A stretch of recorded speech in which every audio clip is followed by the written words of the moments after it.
انا جيت.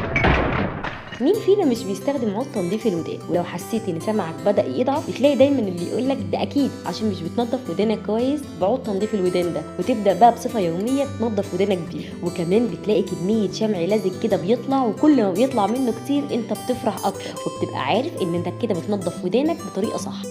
لا يكون فاكرني دكتور سنان، لا لا، ده انا خراب اطفال.